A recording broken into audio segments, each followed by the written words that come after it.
Shalom. Renungan kebenaran firman Tuhan hari ini terambil di dalam Injil Matius pasal 4 ayat 12 sampai dengan ayat yang ke-25. Judul renungan hari ini, bagaimana Anda menjawab panggilan Tuhan?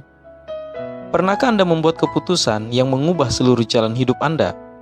2000 tahun yang lalu, 12 orang membuat pilihan untuk menjawab panggilan Yesus. Mereka segera menanggapi panggilan itu, dan hal itu mengubah seluruh hidup mereka.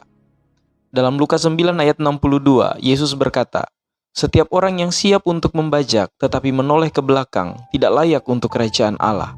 Ketika panggilan itu datang, bagaimana Anda meresponnya?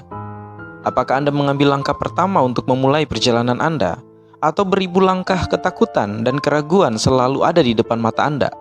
Saat kita mengenal orang-orang ini yang dipilih Yesus untuk dijadikan sebagai pelayan-pelayannya, kita melihat mereka terkadang melakukan kesalahan, mendengar kata-kata keraguan, serta kata-kata iman yang luar biasa.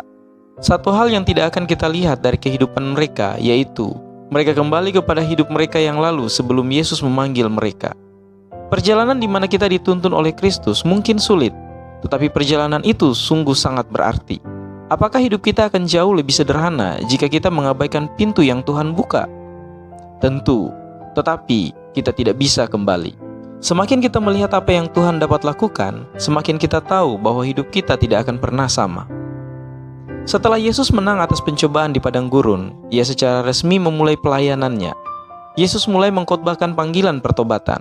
Sekarang, secara resmi Ia bergelar guru. Ia memanggil murid-muridnya yang pertama. Tindakan mengumpulkan orang-orang untuk mendukung dan melanjutkan misinya yang tampaknya sederhana ini berbeda sejak awal. Dalam budaya Yahudi, siswa memilih gurunya, bukan sebaliknya. Juga, tidak ada kualifikasi yang ditawarkan oleh kelompok individu yang sangat berbeda ini. Beberapa orang kaya, yang lain miskin.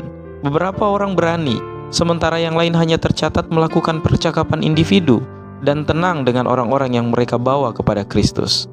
Tak satu pun dari mereka tampaknya cocok dengan apa yang diharapkan sebagai seorang murid anak Allah. Namun, orang-orang ini mengorbankan segalanya untuk membawa Injil ke ujung dunia. Mereka dikuatkan oleh kekuatan Tuhan. Mereka berhasil karena kuasa Tuhan dan bukan karena kefasihan mereka sendiri atau manipulasi yang terampil. Satu-satunya hal yang mereka lakukan adalah mengikuti, dan itu sudah cukup. Tuhan memanggil kita untuk pergi ke segala penjuru dunia. Saat kita mengikutinya dengan patuh, Tuhan akan memimpin kita melalui banyak peran dan situasi yang berbeda. Dia akan memberi kita kekuatan, hikmat, dan menyediakan apa yang kita butuhkan untuk mencapai tujuannya. Kita hanya perlu menanggapi dengan iman, dengan melangkah keluar dari rencana kita dan mengikuti panggilannya. Petrus dan Andreas baru saja menebarkan jala mereka. Mereka baru saja menyusun rencana mereka untuk kesuksesan mereka. Namun, mereka meninggalkan jala mereka dan mengikuti panggilan Tuhan. Terkadang Tuhan memanggil kita di tengah rencana kita. Jalannya memang sulit, tetapi upahnya sepadan. Yakobus dan Yohanes meninggalkan keluarga mereka untuk mengikuti Kristus. Dapatkah kita meninggalkan segala sesuatu yang telah biasa kita lakukan dan menyenangkan? Panggilan Tuhan sepadan dengan resikonya. Kita dapat belajar banyak hal dari orang-orang ini yang akan menjadi inti dari pelayanan Kristus.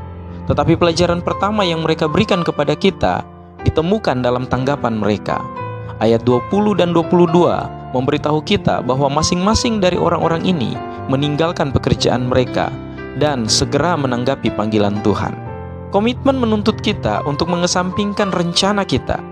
Iman menjanjikan bahwa pengorbanan kita sepadan. Ketika Tuhan memanggil kita dalam pekerjaannya, bagaimana respon Anda? Kiranya Tuhan Yesus memberkati kita semua.